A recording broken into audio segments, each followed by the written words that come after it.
Hello guys, আসসালামু আলাইকুম। কি অবস্থা সবার? কেমন আছেন সবাই? আশা করি সবাই ভাইকে ভালো আছেন। আমিও আলহামদুলিল্লাহ ভালো আছি। তো দেখা যাক যে আমাদের প্লেয়ার গুলো আসতেছে, আমরা চলে যাচ্ছি টুর্নামেন্ট খেলতে। তো প্লেয়ার আসতেছে, আস্তে আস্তে আমাদের সামনে চলে আসছে।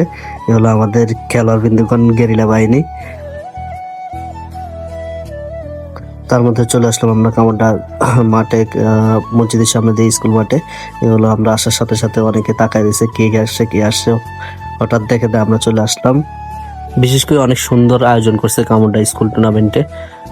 যারা আয়োজন করছে তাদেরকে অনেক ধন্যবাদ জানাই। আর এর সাথে সাথে আমরা যাওয়ার সাথে সাথে আমাদের দেওয়া হয়েছে যে আপনাদের প্লেয়ার লিস্ট। তো আমরা প্লেয়ার লিস্ট দিতে দিতে চলে আসলাম। আমগো ক্যাপ্টেন থেকে আসছে আয়শা। তারপর আমাদের আমাদের প্লেয়ার লিস্ট জমা দেওয়ার ঘোষণা দিল। তো আমরা প্লেয়ার লিস্ট জমা দিতেছি। এর সাথে সাথে আমরা মাঠটা পরিদর্শন করলাম। মাঠটা অনেক সুন্দর করে সাজিয়েছে। ওনাদেরকে অসংখ্য অসংখ্য ধন্যবাদ। এইভাবে সবসময় এভাবে যেন খেলতে পারি, সবসময় টুর্নামেন্ট দেয়। তারপর আমরা চলে আসলাম আমাদের প্লেয়ার লিস্টের তালিকা নিয়ে। প্লেয়ার লিস্ট তালিকা আমরা রেডি করতে রেডি করলাম। আমাদের প্লেয়ার লিস্ট রেডি হলো: আশিক, শাকিল, ফারুক, আশরাফুল, মুর্শেদ, শাহাদাত, তারপর নিয়ামত, আমাদের ক্যাপ্টেন নিয়ে। তো আমরা চলে আসলাম আমাদের খানা পার্টি নিয়ে, সুন্দর নাস্তা নিয়ে, পোলাপান নিয়ে, আমাদের গেরিলা বাহিনী সবগুলো নিয়ে আমরা চলে আসলাম খেলোয়াড় বিন্দুগুণ সুদ্ধা। তো সবার এক এক করে আমাদের জন প্রতি 10 টাকা করে বাজেট করা হয়। তারপর আমরা এক এক করে যে দেওয়া শুরু করলাম। সর্বপ্রথম চলে আসছে আমাদের সুমন, এই যে যার হাত দেখা যায় আমাদের ক্যাপ্টেন পর চলে আসছে আমাদের বাতিজা। তারপরে এই যে বাতিজা গেরিলা বাহিনী গুলা করে এক এক করে নেওয়ার শুরু করলো।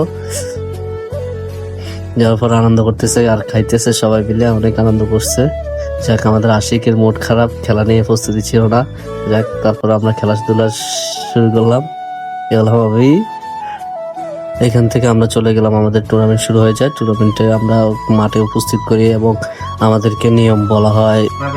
তারপর আমাদের শুরু হয়ে যায় মূল প্রস্তুতি। চারিদিকে দর্শক এক এক করে আমাদের প্লেয়ারের পরিস্থিতি নেওয়া হয়। নেওয়ার পর আমাদের ক্যাপ্টেনকে ডাক দেওয়া হয়। তারপর টস হয়। টস করার পরে ওনারা ব্যাটিং পায়, তো ওনারা ডিসিশন নেয় ওনারা ব্যাট করবে। পরে আমরা ফিল্ডিং নেওয়ার প্রস্তুত হই। তো সবার কাছে আগেভাগে ক্ষমা চাইনি। আমাদের যেই খেলাটা হয় ওই খেলাটা আমরা লাইভেই হয়। তো সবাই আশা করি লাইভ থেকে খেলাটা দেখবেন। তো সবাইকে ধন্যবাদ আশা করি আমাদের সাথে থাকার জন্য। আর এইভাবে আমরা যখন ভালো খেলতে পারি সবাই আমাদের জন্য দোয়া করবেন। টাটা, আল্লাহ হাফেজ।